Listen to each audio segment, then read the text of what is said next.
Aria Johnson had been in Las Vegas for 6 months, and she still couldn't shake the feeling that someone was watching her. At 27, she'd learned to trust her instincts, and right now, those instincts were screaming that the man at table 8 was dangerous. Not dangerous in the way her ex-husband Derek had been dangerous, with his unpredictable rages and brutal fists. This was different. Controlled. Deliberate. The kind of danger that came wrapped in expensive clothes and devastatingly handsome features. Luca Santoro. She'd learned his name after the 3rd time he'd requested her section. 41 years old according to the reservation system, though he didn't look it. He had the kind of presence that made people move aside when he entered a room, an energy that was both magnetic and terrifying. Tonight he wore what he always wore, black pants, and a black button-down shirt with the sleeves rolled up to reveal forearms marked with ink she'd never gotten close enough to examine properly. His dark brown hair was longer than was fashionable, falling past his collar in waves that looked perpetually tousled, like he'd been running his hands through it, or just rolled out of bed. He had a shadow of stubble along his strong jaw that never quite became a beard, and dark eyes that tracked her every movement with an intensity that made her hands shake. He wasn't traditionally handsome in the polished way of the businessmen who frequented the Bellamy. There was something rougher about him, something unrefined beneath the expensive watch and the confident posture. He smiled easily, laughed at her nervous jokes, but his eyes stayed cold and calculating even when his mouth curved with amusement. She'd served enough dangerous men in her 6 months as a waitress to recognize the type. Luca Santoro was someone important, someone powerful, and definitely someone involved in things that didn't bear close examination. Which was why Aria had spent 3 months trying to figure out if he was connected to Derek. If her ex-husband had somehow tracked her from Cedar Falls, Iowa to Las Vegas, and sent this beautiful, terrifying man to watch her, to report back on her location, to drag her home. The rational part of her brain knew it was paranoid. Derek was a small-town cop with delusions of grandeur, not someone with the resources to hire expensive muscle in another state. But the scared part of her, the part that still woke up from nightmares of his hands around her throat, couldn't let it go. So she smiled when Luca ordered his usual Macallan meat, tried not to flinch when his fingers brushed hers taking the glass, and counted down the minutes until he left each night. What she didn't understand was why, despite her fear, she felt something else when he looked at her. Something warm and electric that coiled in her stomach and made her hyper-aware of her body. It was unwanted and inappropriate and absolutely terrifying, but it was there. Had been there since the first night he'd walked in, and their eyes had met across the dining room. Aria had changed everything about herself when she fled Iowa. Her hair had been long and chestnut brown, falling to the middle of her back in the waves Derek had loved. She'd cut it all off in a gas station bathroom in Nebraska, hacking away with cheap scissors until it barely brushed her shoulders. Then she'd gone to a salon in Vegas and had them bleach it platinum blonde and style it into a sharp Chanel cut that grazed her jawline. She'd thrown away her modest dresses and started wearing jeans and simple shirts. She'd changed her email, her phone number, her entire identity. The woman Derek Johnson had terrorized for 5 years no longer existed. Except she did. She existed in the way Aria still flinched when men moved too quickly, in the way she triple-checked her apartment locks every night, in the way she kept her emergency bag packed and ready by the door, just in case she needed to run again. She existed in the paranoia that made Aria suspicious of every regular customer, every man who looked at her twice, every generous tip that seemed too good to be true. Like the tips Luca Santoro left. $300, $500. Once, $750 on a bill that had been less than $200. It was insane.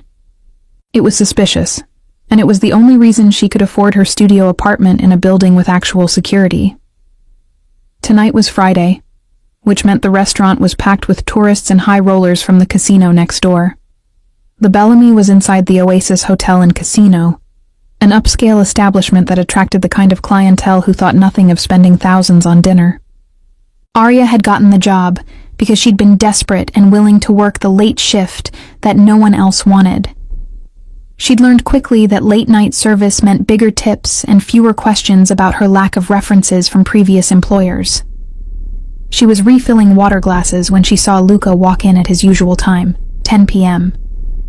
He moved with a casual confidence that parted the crowd, 2 men in suits flanking him like shadows. Bodyguards, though they tried to be subtle about it. They took a table near the entrance while Luca headed straight for table 8, the corner booth with sight lines to every entrance and exit. A tactician's seat, a dangerous man's seat. His dark eyes found her immediately, and something flickered across his face. Satisfaction, maybe, or possession. It made her stomach flip. "Ms. Johnson," the hostess said, appearing at her elbow. "Table 8 is requesting you specifically." Of course he was. He always did. Arya smoothed down her black pants and white shirt, checked that her apron was straight, and forced herself to walk across the dining room with confidence she didn't feel. "Mr. Santoro," she said, pulling out her notepad. "Welcome back. The usual. Arya." He always used her first name, his slight Italian accent making it sound like a caress. "You know me so well. Yes, McAllen 18. Neat. And whatever Giuseppe recommends for dinner tonight. I trust his judgment." "Of course." She scribbled the note even though she didn't need to. She knew his order by heart. "I'll get that started for you." "You look tired," Luca said, and there was something in his voice that made her look up. Concern? Surely not.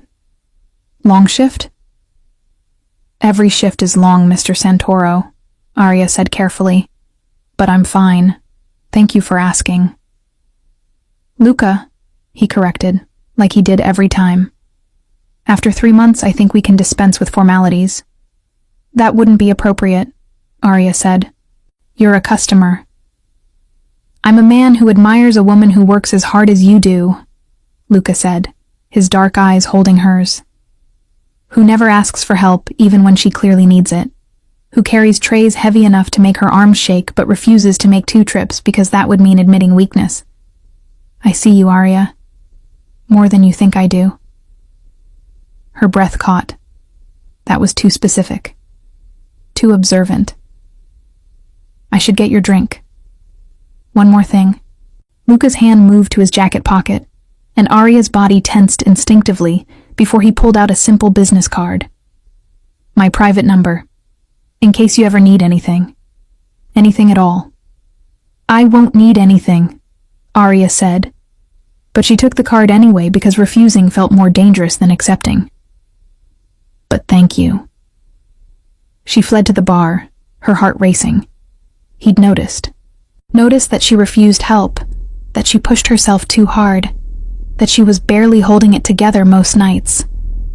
What else had he noticed? Did he know she was running from something? Someone?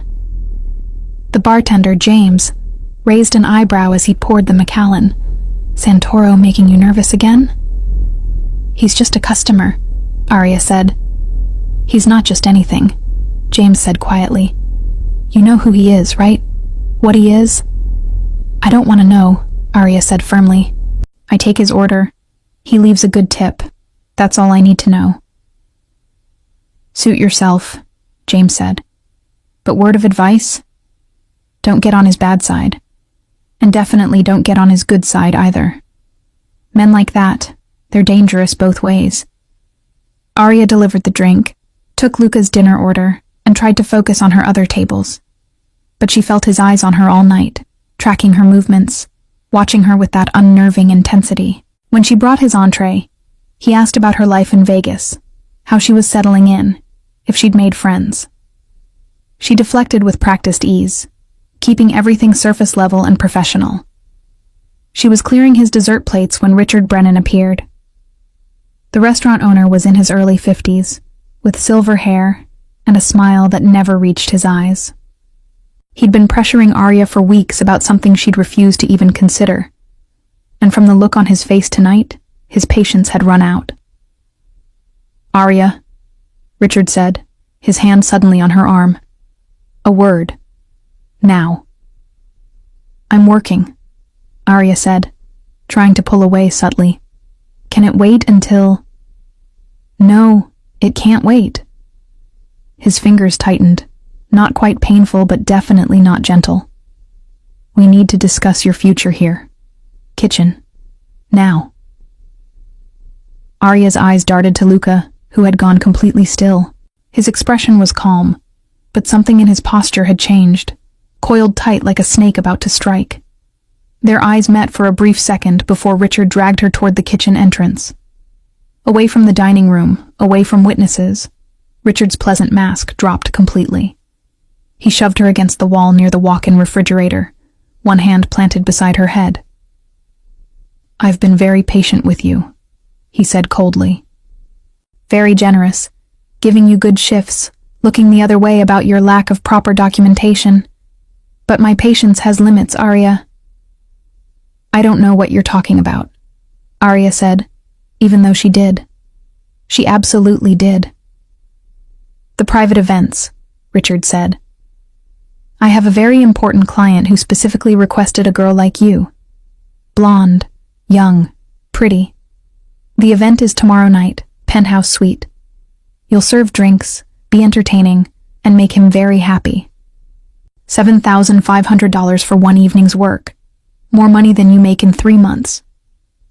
I already told you I don't do those kinds of events, Arya said, trying to keep her voice steady. I'm a waitress. I serve food. That's all. You're whatever I say you are, Richard hissed. Do you think I don't know you're running from something? That you're here illegally or at least questionably? One call to immigration, one call to the police, and your whole new life disappears. So you're going to smile, nod, and show up tomorrow night. Understood? No, Arya said, finding strength she didn't know she had. I'm not a prostitute. I won't... Richard's hand shot out, gripping her arm hard enough to leave marks. You don't get to say no to me. That generous tipper of yours, Santoro. You think he gives you that money out of kindness? He paid for you already. Tomorrow night he's just collecting on his investment. All you have to do is tire. As Mouse. Della. The voice was quiet, deadly, and came from directly behind Richard. Take your hands off her. Richard spun, releasing Arya so fast she stumbled. Luca Santoro stood in the doorway, backlit by the kitchen lights, and he looked like death incarnate. His casual demeanor had vanished, replaced by something cold and ancient, and absolutely terrifying. The two men who'd been sitting near the entrance flanked him, their jackets open just enough to suggest they were armed. Mr. Santoro, Richard said, his voice climbing an octave. This is just an internal employee matter. You put your hands on her, Luca said, each word precise and sharp as a blade. You propositioned her. You implied that I had paid for sexual services, which means you're either profoundly stupid or you have a death wish. I'm trying to decide which. It was a misunderstanding, Richard said quickly. I wasn't suggesting that you... Don't. Luca stepped forward, and Richard actually backed up. Don't insult my intelligence. How long have you been running prostitutes out of my hotel? The blood drained from Richard's face. Your hotel. The Oasis belongs to my family, Luca said conversationally. Has for 15 years. Did you really think I ate here 3 times a week because I like the pasta? He turned to Arya, his expression softening fractionally. Are you hurt? Arya shook her head, not trusting her voice. Good. Luca returned his attention to Richard. You have 10 seconds to tell me everything. How long you've been operating, how many girls, who your clients are. 10 seconds, Richard, or I let Marco and Tony get creative. 2 years, Richard said in a rush. Maybe 20 girls, all voluntary, I swear. High-end clients only. I have a list, names, I can... Give the list to Marco, Luca said. And then you're going to walk out of this hotel, get in your car, and drive until you hit the state line. If I ever see you in Nevada again, if I even hear your name, you won't make it home. Are we clear? But my business, is now mine, Luca finished. Consider it payment for putting your hands on something that doesn't belong to you. Now get out before I change my mind about letting you leave at all. Richard fled. Actually ran, pushing past Marco and Tony in his desperation to escape. Luca watched him go with cold satisfaction before turning back to Arya. Did he hurt you? Luca asked, his voice gentler now but no less intense. Show me your arm. Arya held out her arm numbly. Finger-shaped bruises were already forming where Richard had grabbed her. Luca's jaw clenched, a muscle jumping in his cheek. Marco, he said quietly. Scratch what I said earlier. Find Richard Brennan.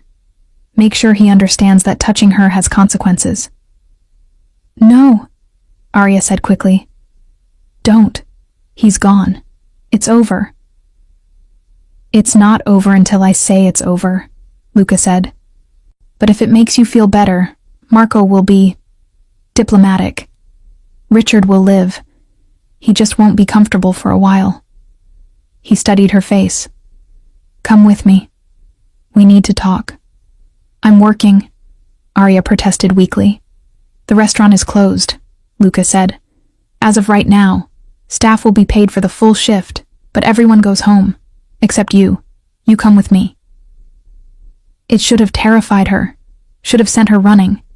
But instead, Arya found herself nodding, following Luca through the restaurant as he gave quiet orders to his men.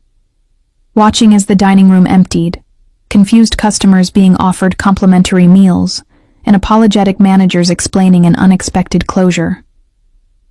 Within 15 minutes, the Bellamy was empty, except for Arya, Luca, and the 2 guards. Luca led her through a door she'd never noticed before, down a hallway, and into an elevator that required a keycard. They rode in silence to the top floor, emerging into a penthouse office that overlooked the Vegas Strip. Floor-to-ceiling windows showcased the glittering lights, while the interior was all dark wood and leather furniture. Sit, Luca said, gesturing to a couch. Drink this. He pressed a glass of whiskey into her hands. Arya sat, drank. The whiskey burned going down, but it steadied her shaking hands. Luca pulled up a chair across from her, close enough that their knees almost touched. I'm going to ask you some questions and I need honest answers. Can you do that? Why? Arya asked. Why do you care? You're a customer. I'm a waitress. This isn't your problem. You became my problem 3 months ago, Luca said simply. The first night you walked onto the floor and tried so hard to look confident even though your hands were shaking. The first time you refused to make 2 trips even though that tray was clearly too heavy. The first time you smiled at me like I was just a normal man and not... He stopped himself. You became my problem, Arya, so answer my questions. Are you the reason Richard thought you'd paid for me? Arya asked instead. The tips. He said you'd already paid for me. My tips had nothing to do with buying you, Luca said, and there was anger in his voice now. I tip well because you work hard, because you need the money, because every time you looked at that tip and your eyes got wide with relief, it made my entire night better. That's all. Richard is a predator who saw generous tips and drew disgusting conclusions. You own this hotel, Arya said. Richard said, My family owns it, Luca confirmed, along with 3 others on the strip. I didn't tell you because it wasn't relevant. I came to the Bellamy because the food is good and the corner table has good sight lines. I kept coming back because of you. Why? The question burst out of her. Why me? I'm nobody. I'm just... You're not nobody, Luca interrupted firmly. You're a woman who works 3 doubles a week and never complains, who refuses help even when she's clearly struggling, who has shadows in her eyes that tell me she's running from something, who changed everything about herself, from her hair to her name, to the way she carries herself, because she's trying to become someone new. Don't insult my intelligence by pretending you're nothing, Arya. I see you. I've always seen you. Tears burned behind Arya's eyes. You can't know that. You can't know about what? Luca leaned forward. About who you're running from. About why a beautiful woman with your education works a job that doesn't require background checks. About why you jump every time a man moves too quickly. His voice gentled. Tell me, Arya. Tell me what you're afraid of. And somehow, impossibly, she did. The words poured out of her like a dam breaking. About Derek Johnson, the police officer she'd married at 22. About how charming he'd been at first, how he'd isolated her from friends and family, how the first time he'd hit her, she'd actually apologized for making him angry. About 5 years of escalating abuse, of broken ribs and black eyes explained away as accidents, of living in constant fear. About the night 6 months ago when Derek had wrapped his hands around her throat, and she genuinely thought she was going to die. About how she'd waited until he'd passed out drunk, packed a bag, and run. About cutting her hair in that gas station bathroom and driving until she hit Vegas. About the constant paranoia that he was still looking for her, that he'd find her, that he'd make good on his promise to kill her if she ever left. Luca listened without interrupting, his expression growing darker with every sentence. When she finally fell silent, he stood and paced to the window, his hands clenched into fists at his sides. Derek Johnson, he said quietly, Cedar Falls, Iowa, police officer, 33 years old. Arya's blood went cold. How do you... I had you investigated 2 months ago, Luca said, turning to face her. Not because I wanted to hurt you, because I wanted to know who you were. Who had put those shadows in your eyes? Whether you were safe. He crossed back to her, kneeling so they were eye level. I know about Derek. I know he's been looking for you, that he hired a private investigator last month who got as far as Denver before losing your trail. I know he's obsessed and dangerous, and that you're right to be afraid of him. You investigated me, Arya said numbly. You've known this whole time. I've known you were running, Luca confirmed. I didn't know the details until tonight. I didn't know he'd tried to kill you. If I had... His jaw clenched. If I had, Derek Johnson would already be dead. Arya should be horrified. Should be running from this man who casually talked about murder, who'd had her investigated, who owned hotels and had guards with guns. Instead, she felt something crack open in her chest. Relief. Bone-deep, overwhelming relief that someone finally knew. That she wasn't carrying this alone anymore. What do you want from me? Arya whispered. Why are you doing this? Because you're mine, Luca said simply. You've been mine since the first moment I saw you. I just had to wait for you to realize it too. He stood, pulling her up with him. You're not going back to your apartment tonight. It's not secure enough and you're clearly shaken up. There's a suite on this floor. Top-level security, completely safe. You'll stay there. I can't just... You can, Luca said. And you will. Tomorrow we'll discuss long-term arrangements, but tonight you need rest. And I need to make some calls about Richard Brennan's operation. His expression went cold.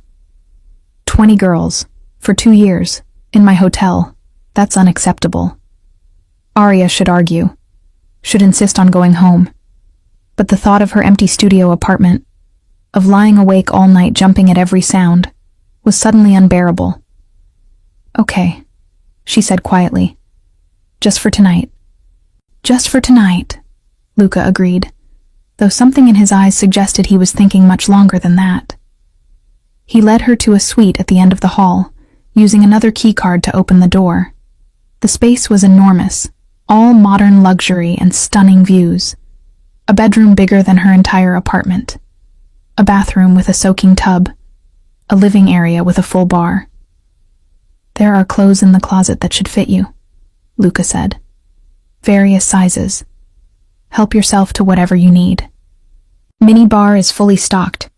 If you need anything at all, call the front desk and ask for me directly. Luca, Arya said as he turned to leave. Thank you. For tonight. For stopping Richard, for everything, she wanted to say. For seeing me when I was trying so hard to be invisible. Get some rest, Arya, Luca said softly. We'll talk more tomorrow. But he didn't make it to the door. Arya crossed the space between them and kissed him. It was impulsive, and probably stupid, and definitely not something she'd planned. But she needed it. Needed to feel something other than fear. Needed to connect with this dangerous man who'd somehow made her feel safer than she had in years. Luca froze for half a second, then made a low sound in his throat and kissed her back. It was intense and consuming, his hands coming up to frame her face with surprising gentleness. He kissed like he did everything else, with focus and control, but there was heat beneath it, want barely leashed. When they finally broke apart, Arya's lips felt swollen and her heart was racing. Christo, Luca muttered. You're going to be the death of me, you know that. Was that wrong? Arya asked.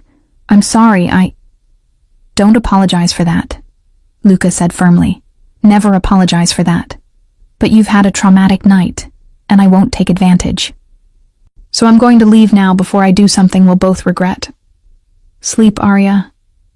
Tomorrow is a new day. He left before she could respond, and Arya stood in the middle of the enormous suite trying to process everything that had happened.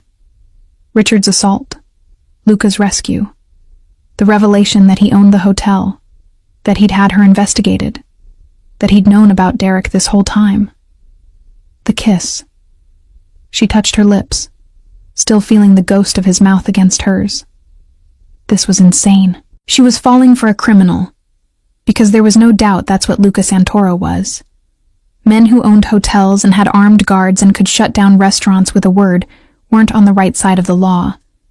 But he'd saved her tonight, had protected her when no one else would, had seen all of her, the real her, and hadn't looked away. Arya showered and found clothes in the closet as promised, expensive pajamas in multiple sizes. She chose a set that fit and climbed into a bed so comfortable she almost cried. As she drifted off to sleep, she thought about Luca's words. You're mine.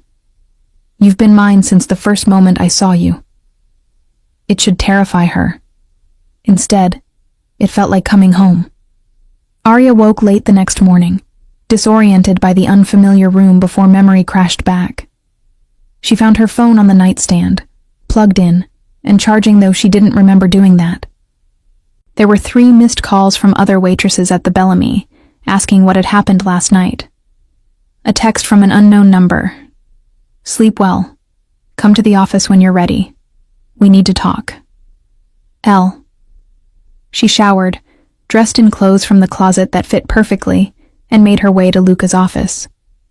He was on the phone when she arrived, speaking rapid Italian, but he gestured for her to come in and sit.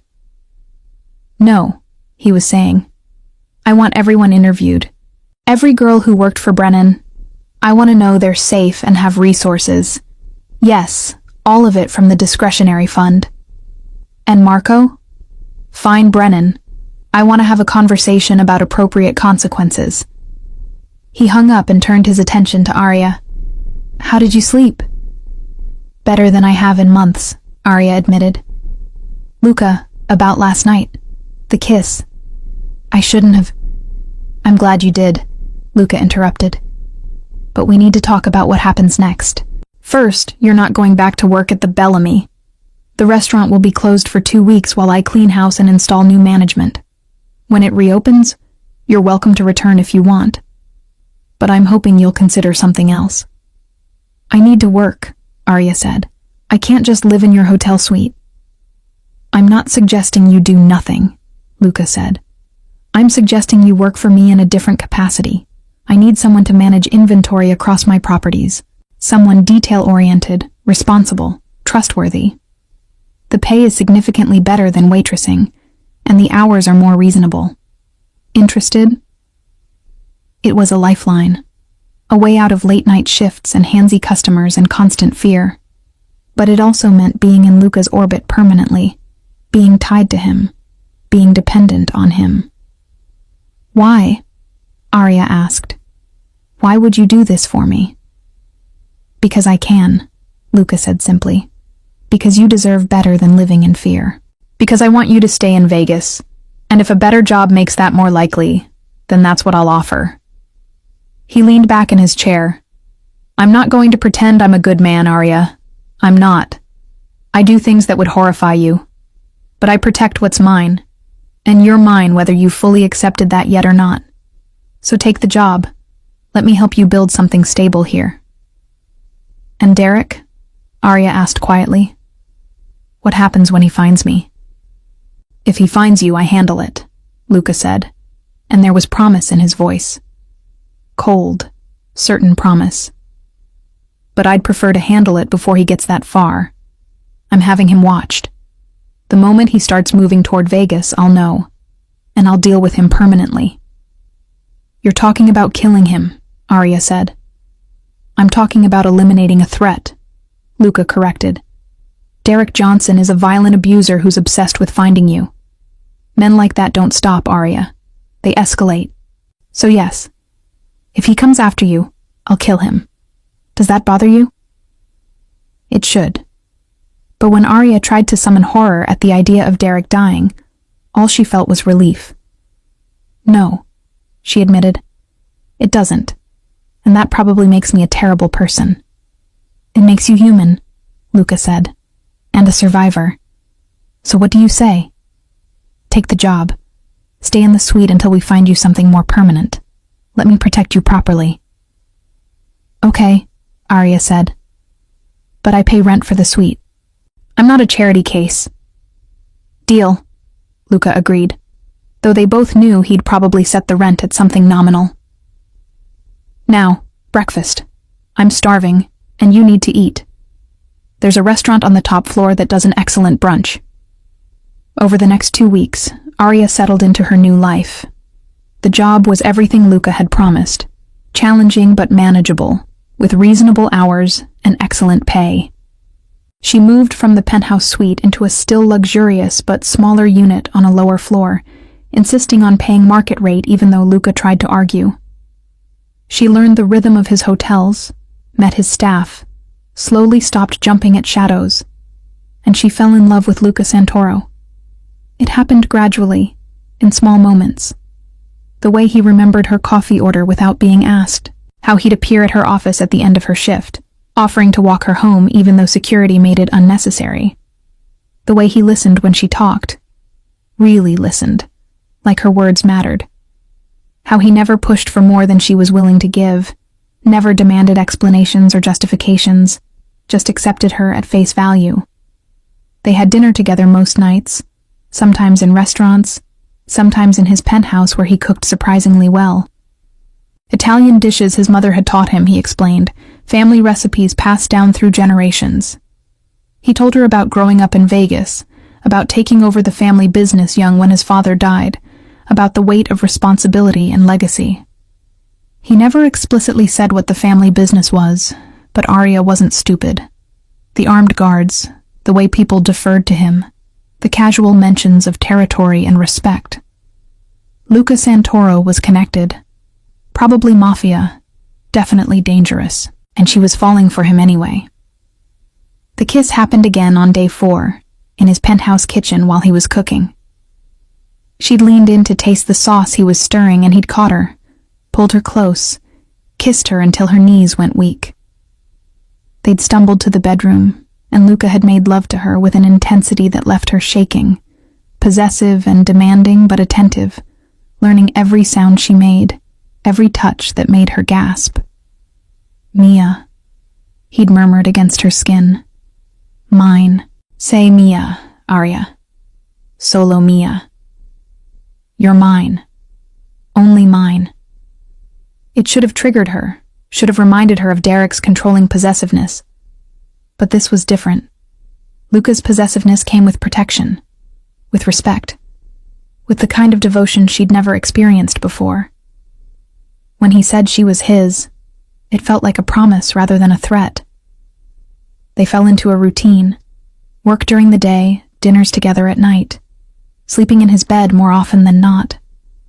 It was domestic and comfortable, and absolutely terrifying, because Arya knew it couldn't last. Derek was still out there, still looking, and sooner or later, her past was going to catch up with her present. On week 4, it did. Arya was leaving work late, later than usual because she'd been finishing inventory reports. Luca had texted that he was in a meeting but would pick her up in an hour. She'd decided to walk to the coffee shop on the corner rather than wait in her office. She never made it there. "Hello, Arya," a voice said from behind her. "Or should I call you by your real name, Sarah?" She spun around, and there he was, Derek Johnson, looking exactly like she remembered. Tall, blonde, handsome in that all-American way that had once made her heart race. Now, it just made her stomach drop. "How did you find me?" Arya asked, her hand already moving to her phone. "Don't," Derek said, and there was a gun in his hand, low by his side but unmistakably there. "Put the phone away. We're going to have a conversation, and if you cooperate, maybe I won't have to hurt you too badly." "I'm not going anywhere with you," Arya said, her voice steadier than she felt. "Leave, Derek. Leave Vegas. Leave me alone." "You're my wife," Derek said, moving closer. "You belong to me. You think you can just run away, change your hair, pretend to be someone else? You think I wouldn't find you? I'm a cop, Sarah. I have resources, and I've been tracking you for months. Now let's go. We're going to get in my car, drive back to Iowa, and you're going to remember your place." "Her place is with me," a new voice said. Luca appeared from the hotel entrance, flanked by Marco and Tony. He moved with that same casual confidence, but there was murder in his eyes. "Who the fuck are you?" Derek demanded. "I'm the man who's been waiting for you to make this mistake," Luca said pleasantly. "Arya, come here." Arya didn't hesitate. She crossed to Luca's side, and his arm immediately went around her waist, pulling her close. "You can't be serious," Derek said, staring at them. "You're with this guy? Some Vegas criminal? Jesus Christ, Sarah, have some self-respect." "My name is Arya," she said firmly, "and you don't get to talk to me about respect. You beat me. You terrorized me. You tried to kill me. We're done, Derek. We've been done for 6 months. Go home." "I'm not going anywhere without you," Derek said, raising the gun slightly. It was the wrong move. Marco and Tony had weapons drawn before Derek finished the gesture, and suddenly he was surrounded, outgunned, outmaneuvered. "Here's what's going to happen," Luca said, his voice conversational despite the lethal tension in the air. "You're going to put that gun down. Then you're going to get in the car my men are going to provide, and you're going to drive very far away from Las Vegas. Because if I see you again, if I even hear your name, if you make one more attempt to contact Arya, I'm going to kill you. Are we clear?" "You can't threaten a police officer," Derek said. "I'm not threatening," Luca said. "I'm promising. I've killed men for less than what you did to her. The only reason you're still breathing is because Arya asked me not to. But my patience has limits, Derek. Test them at your own risk." "This isn't over," Derek said, but he was backing toward his car, the fight draining out of him as he realized he was outmatched. "You hear me, Sarah? This isn't over." "Yes, it is," Luca said. "Marco, make sure Mr. Johnson understands we're serious. Nothing permanent, but enough to make the point." Derek fled, and Tony followed at a discreet distance. Marco approached Luca. "Want me to do more than scare him?" Marco asked quietly. "Not yet," Luca said. "But keep eyes on him. The moment he violates the warning, handle it." Arya waited until they were alone in the elevator heading to the penthouse before she broke down. Luca held her while she sobbed, months of fear and stress pouring out all at once. "He found me," she gasped. "He actually found me." "And he's gone now," Luca said firmly. "He won't be back, Arya. I promise you that." "You can't promise that," Arya said. "He's obsessed. He won't stop." "Then I'll kill him," Luca said simply. "I was trying to respect your wishes, trying to give him a chance to walk away. But if he comes back, if he makes one more move toward you, I'll end it. You're mine, Arya. Mine to protect. And no one, not Derek, not anyone, gets to hurt what's mine." They made love that night with desperate intensity, Arya needing to feel alive, to feel safe, to feel claimed by someone who actually cared about her. Luca was relentless and possessive, marking her, holding her, making her say his name over and over until it was the only word that mattered. "Ti amo," he said afterward, his voice rough with emotion. "I love you, Arya. I'm in love with you. I think I have been since that first night, but I know it now with absolute certainty. You're it for me." "I love you too," Arya whispered, the words feeling like both freedom and commitment. "I'm terrified of it, but I do. I love you, Luca." "Then trust me to keep you safe," Luca said. "Trust me to handle Derek. Trust me when I say I'll do whatever it takes to make sure you never have to run again." 2 days later, Marco reported that Derek Johnson had been found dead in his motel room, apparent suicide. A single gunshot wound to the head, his service weapon in his hand, and a note confessing to years of domestic abuse and expressing shame over his actions. The Cedar Falls Police Department conducted a brief investigation and closed the case. Arya knew it wasn't suicide, knew Luca had ordered it done. She should be horrified, should be disgusted. Instead, she felt a weight lift from her shoulders that she'd been carrying for 6 years. Derek was gone, permanently. She was finally, truly free. "Thank you," she told Luca that night. "Don't thank me for that," Luca said. "I did what needed to be done." He was never going to stop Arya. This was always how it was going to end. "I know," Arya said. "And that's why I'm thanking you. Because you understood what I couldn't say out loud. That I wanted him gone. That I needed him gone. That I would never be free as long as he was alive." "You're free now," Luca promised. "Free to build a life here. Free to be yourself. Free to love me without fear. That's all I want for you, Tesoro. Freedom and safety and happiness." 6 months after the night Richard Brennan had grabbed her arm, Arya woke up in Luca's penthouse to find him already awake, watching the sunrise through the floor-to-ceiling windows. "Come here," he said, gesturing to the balcony. "I want to show you something." Arya wrapped herself in one of his shirts and joined him outside. The Vegas skyline was painted in oranges and pinks as the sun rose over the desert, the city lights fading as natural light took over. "You came to Vegas in the dark," Luca said, his arm around her waist. "Running, scared, alone. You changed everything about yourself trying to become someone new. Someone strong. Someone safe." He turned her to face him. "But the thing is, Arya, you were always strong. You survived 5 years of hell. You found the courage to run.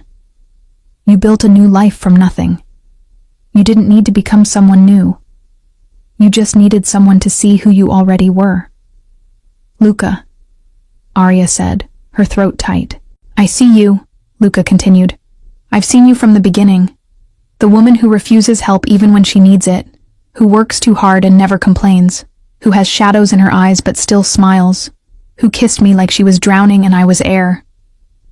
I see all of you, Arya, and I love all of you." He dropped to one knee, and Arya's heart stopped. "The sun is rising," Luca said. "A new day, a fresh start. I want you to start it with me, not as my employee or my guest or my lover, though you're all of those things. I want you to start it as my wife. Marry me, Arya. Let me spend the rest of my life making sure you never have to run again. Making sure you always feel safe. Making sure you know every single day that you're loved. That you're cherished. That you're mine and I'm yours.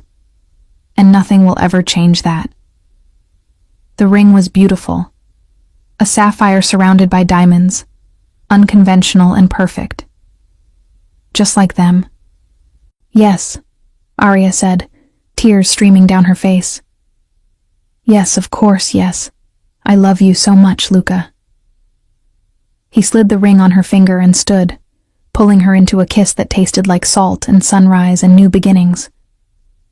Below them, Vegas was waking up, the city that had become her sanctuary, the place where she'd run to hide and instead had found home. They were married 3 months later in a small chapel, just the two of them and a justice of the peace. Arya wore a simple white dress, her platinum blonde hair styled in soft waves, and Luca wore all black like he always did. They said their vows at sunset, promising forever, promising protection, promising love. Say Mia, Luca said when the justice pronounced them married. Forever now, no takebacks. Forever, Arya agreed. Though technically I was already yours, you've been calling me that since the night we met. Because I knew, Luca said, kissing her. The moment I saw you, I knew you were meant to be mine. I just had to wait for you to catch up. 1 year later, they stood in a different airport, preparing for their first international trip together. Luca had been patient, understanding that Arya needed time to feel comfortable leaving the country, to stop being afraid that if she left Vegas, she'd never make it back. But Derek was dead. Richard was gone. And Arya was finally ready to see more of the world. We're going to Sicily, Luca had told her, to the village where my grandparents were born. I want you to meet my family, the ones who stayed, who still live in the old ways. I want them to meet the woman who changed everything for me. They flew first class to Rome, then drove south to Sicily. The village was small and ancient, perched on a hillside overlooking the Mediterranean. Luca's relatives poured out of houses to greet them, all of them speaking rapid Italian and pulling Arya into hugs before she could even introduce herself. His grandmother, a tiny woman of 93, took Arya's face in her weathered hands and studied her intently. This one, she said in heavily accented English. She has survived much, yes? I see it in her eyes. But she is strong. She will be good for you, Luca. She will keep you human. She already has, Nonna, Luca said, kissing his grandmother's cheek. She's my heart. My everything. They spent 2 weeks in Sicily, eating meals that lasted for hours, drinking wine made from the family's own grapes, walking through olive groves and along coastal cliffs. Arya felt embraced by Luca's extended family in a way she'd never experienced, welcomed without question, accepted completely. On their last night, they sat on the terrace of the old family house, watching the sun set over the sea. Arya's hand rested on her stomach, on the secret she'd discovered just before they'd left Vegas. I need to tell you something, Arya said. Luca turned to her, immediately attentive. What is it? Are you okay? I'm pregnant, Arya said. About 2 months. I wanted to wait to tell you until we were here, in the place where your family started, because this baby, our baby, is the beginning of our family. Luca's expression went through a dozen emotions in seconds. Shock, joy, wonder, and finally something that looked like reverence. He pulled her close, his hand joining hers on her stomach. A baby, he said, his voice thick. We're having a baby. We're having a baby, Arya confirmed. Are you happy? Happy doesn't begin to cover it, Luca said. Terrified, elated, overwhelmed, grateful. All of it. Cristo, Arya, you've given me everything. A reason to wake up in the morning. A reason to build something better. And now a child. A legacy. A future. I'm scared, Arya admitted. What if I'm not a good mother? What if I repeat patterns from my childhood, from Derek? You won't, Luca said firmly. You're nothing like Derek. You're strong and kind, and you've survived hell to be here. You're going to be an amazing mother, and I'm going to be here. Every step of the way. Making sure you and our child have everything you need. Making sure you both know every single day that you're loved and safe and cherished. They sat together as the sun dipped below the horizon. Luca's hand on her stomach. Arya's head on his shoulder. A year ago, she'd been running, terrified, alone. Now she had a husband who loved her, a family that accepted her, and a baby on the way. She had freedom and safety, and a future she'd never dared to dream of. Thank you, Arya whispered, for seeing me that first night, for not looking away, for being my monster when I needed one. Always, Luca promised. I'll always be your monster, Tesoro, your protector, your love. Whatever you need, I'll be it, for the rest of our lives. And as the stars came out over Sicily, Arya believed him, believed in their future, believed in the love they'd built from darkness and danger and desperate kisses, believed that sometimes the scariest thing about falling is realizing you're not falling at all. You're flying,